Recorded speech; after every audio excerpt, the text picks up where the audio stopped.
சமையலை இவருடைய வியூவர்ஸ் எல்லாருக்கும் வணக்கம். இன்றைக்கி நம்ம வீடியோவில் மசால் வடை மோர் குழம்பு எப்படி பண்ணுறதுன்னு பார்க்க போகிறோம்.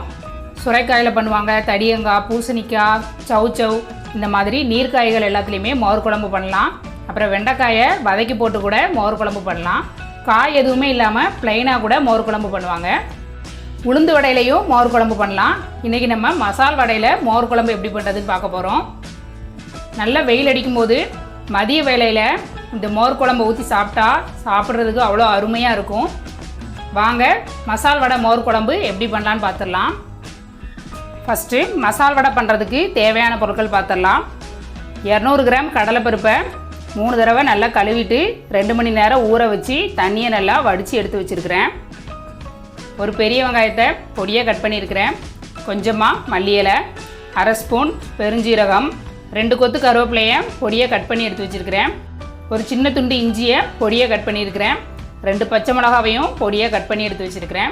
3 பல் பூண்டு, 1 ஸ்பூன் சீரகம், 1/2 ஸ்பூன் பெருங்காயத்தூள், உப்பு தேவையான அளவு, 1/2 spoon Kashmiri red chilli powder எடுத்துருக்கிறேன். மசால் வடை பண்ணுறதுக்கு கடலைப்பருப்பை மிக்சியில் அரைச்சி எடுத்துடலாம். ஊற வச்சு வச்சுருக்கிற கடலைப்பருப்பை மிக்சி ஜாருக்கு மாற்றிடலாம். கடலைப்பருப்பு கூட 3 பல் பூண்டு, 1 ஸ்பூன் அளவுக்கு ஜீரகம், இது எல்லாத்தையும் மிக்சியில் ஒன்றும் பாதியுமாக அரைச்சி எடுத்துகிட்டு வந்துடலாம். பாருங்கள், தண்ணி சேர்க்காமல் கடலைப்பருப்பை இந்த மாதிரி அரைச்சி எடுத்துகிட்டு வந்தாச்சு. அங்கங்கே ஒன்று முழுசாக இருக்கும், பாதி அரைப்பட்டிருக்கும். இந்த மாதிரி அரைச்சி எடுத்துக்கோங்க. ஃபஸ்ட்டு மசால் வடை பண்ணுறதுக்கு மாவை பிசைஞ்சிக்கலாம். நம்ம அரைச்சி எடுத்துகிட்டு வந்த கடலைப்பருப்பை உள்ளே சேர்த்துக்கிறேன். ஒரு பெரிய வெங்காயத்தை பொடியாக கட் பண்ணி சேர்த்துக்கிறேன். ஒருவேளை உங்களுக்கு வெங்காயம் சேர்க்க பிடிக்காது அப்படின்னா வெங்காயத்தை நீங்கள் ஸ்கிப் பண்ணிடலாம். வெங்காயம் சேர்த்தா மசாலா வடை ரொம்பவே டேஸ்ட்டாக இருக்கும். பொடியாக நறுக்கின ஒரு சின்ன துண்டு இஞ்சி சேர்த்துக்கிறேன். 2 பச்சை மிளகாயை பொடியாக கட் பண்ணி அதையும் சேர்த்துக்கிறேன். 2 கொத்து கருவேப்பிலை இலையை பொடியாக கட் பண்ணியிருக்கிறேன். கொஞ்சமாக மல்லி இலை, 1/2 ஸ்பூன் அளவுக்கு பெருஞ்சீரகம், 1/2 ஸ்பூன் பெருங்காயத்தூள், உப்பு தேவையான அளவு, காரத்துக்கு 1/2 ஸ்பூன் அளவுக்கு நான் மிளகாய்த்தூள் சேர்த்துக்கிறேன். நீங்கள் ஒருவேளை மிளகாய்த்தூள் சேர்க்கலைன்னா கடலைப்பருப்பு அரைக்கும் போதே 2 வத்தல் சேர்த்து அரைச்சிக்கோங்க. இது எல்லாத்தையும் நல்லா மிக்ஸ் பண்ணிடலாம். வடைக்கு மாவு பிசையும் போது விரல்களாலேயே வடையை நல்லா பிசைஞ்சிக்கோங்க. சப்பாத்தி மாவு மாதிரி உள்ளங்கை வச்சு அழுத்தி பிசையக்கூடாது, அப்புறம் வடை ரொம்ப ஹார்டாயிரும். நல்லா மிக்ஸ் பண்ணியாச்சு. மசால் வடை மாவு ரெடி ஆயிடுச்சு. அடுத்து நம்ம வடையை தட்டி எண்ணெயில் போட்டு பொரிச்சு எடுத்துடலாம். ஸ்டவ் ஆன் பண்ணி ஒரு கடாயில் எண்ணெய் ஊற்றி வச்சுருக்கிறேன்.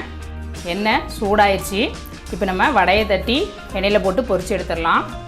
ஃபஸ்ட்டு ஒரு பவுலில் கொஞ்சமாக தண்ணி வச்சுருக்கிறேன். 2 கையையும் நல்லா ஈரம் பண்ணிக்கோங்க.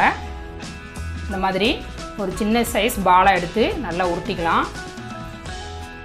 உள்ளங்கையில் இப்படி வச்சு லைட்டாக ஒரு அழுத்தி எடுத்துடலாம். இந்த மாதிரி அழுத்தினா போதும். அவ்வளோதான், நம்ம எண்ணெயில் போட்டு பொரிச்சு எடுத்துடலாம்.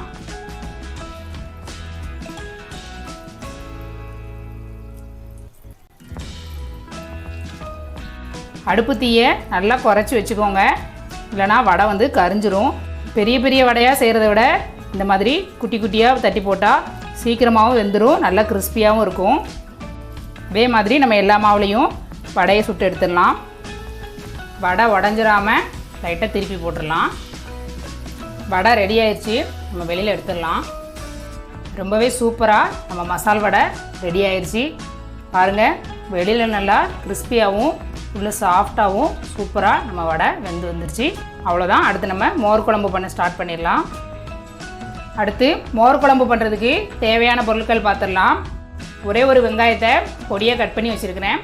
2 கொத்து கருவேப்பிலை இலை, ஒரு சின்ன துண்டு இஞ்சி, 3 பச்சை மிளகாய், ஒரே ஒரு வத்தல், 1/4 ஸ்பூன் அளவுக்கு வெந்தயம், 1 ஸ்பூன் கடலைப்பருப்பு, 1/2 ஸ்பூன் உளுந்து, 1/2 ஸ்பூன் கடுகு, கொஞ்சமாக மல்லி இலை, 1/4 ஸ்பூன் அளவுக்கு மஞ்சள் தூள், 1/2 ஸ்பூன் பெருங்காயத்தூள், 1 ஸ்பூன் சீரகம், 5 ஸ்பூன் அளவுக்கு துருவின தேங்காய், 1/2 ஸ்பூன் துவரம்பருப்பை ஒரு 30 நிமிஷம் தண்ணியில் ஊற வச்சு எடுத்து வச்சுருக்கிறேன்.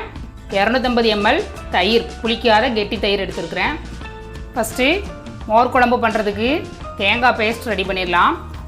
5 ஸ்பூன் அளவுக்கு துருவின தேங்காய், 2 பச்சை மிளகா, அரை ஸ்பூன் சீரகம், ஒரு சின்ன துண்டு இஞ்சி சேர்த்து கொஞ்சமாக தண்ணி விட்டு கொரகொரப்பாகவும் இல்லாமல் ரொம்ப பேஸ்ட் மாதிரி இல்லாமல் அரைச்சி எடுத்துகிட்டு வந்துடலாம்.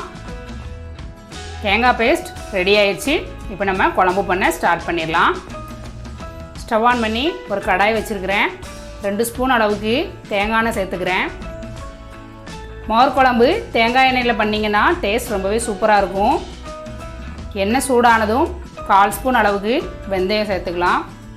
அரை ஸ்பூன் கடுகு, அரை ஸ்பூன் உளுந்தம்பருப்பு, 1 ஸ்பூன் அளவுக்கு கடலைப்பருப்பு, இது எல்லாத்தையும் உள்ளே சேர்த்துக்கிறேன்.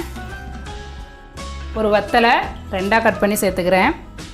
2 கொத்து கருவேப்பிலையில், அரை ஸ்பூன் அளவுக்கு பெருங்காயத்தூள். கடுகு வெடிச்சதுக்கப்புறமா ஒரே ஒரு பச்சை மிளகாவை 2ஆக கீறி உள்ளே சேர்த்துக்கிறேன். கட் பண்ணி வச்சுருக்கிற வெங்காயத்தை உள்ளே சேர்த்துடலாம். நம்ம அரைச்சி வச்சுருந்த தேங்காய் பேஸ்ட்டு கூட 1/2 ஸ்பூன் அளவுக்கு துவரம்பருப்பையும் சேர்த்து அரைச்சிக்கலாம். இது நான் வந்து முதல்லையே அரைக்கும் போது சேர்க்காமல் விட்டுட்டேன். நீங்கள் சேர்த்து அரைச்சிக்கோங்க. துவரம்பருப்பு சேர்த்து அரைக்கும் போது மோர் குழம்பு வந்து டேஸ்ட் நல்லாயிருக்கும். அப்புறம் குழம்பு வந்து திக்காக இருக்கும். அதனால தான் நம்ம வந்து துவரம்பருப்பு சேர்த்து தேங்காய் பேஸ்ட் ரெடி பண்ணிக்கிறோம். வெங்காயம் நல்லா வதங்கிடுச்சு. 1/4 ஸ்பூன் அளவுக்கு மஞ்சள் தூள் சேர்த்துக்கலாம். கலந்துட்டு நம்ம அரைச்சி எடுத்துகிட்டு வந்த தேங்காய் பேஸ்ட்டை உள்ளே சேர்த்துடலாம். நான் வந்து துவரம்பருப்பு சேர்த்து அரைச்சிருக்கிறேன். கடலைப்பருப்பு சேர்த்து அரைக்கலாம், இல்லைன்னா பச்சரிசி மாவு கூட சேர்த்து அரைச்சி ஊற்றலாம். ஒவ்வொன்றும் ஒவ்வொரு டேஸ்ட்டில் இருக்கும். 1/4 கப் அளவுக்கு தண்ணி விட்டு மிக்ஸி ஜாரை கழுவி உள்ளே சேர்த்துக்கிறேன்.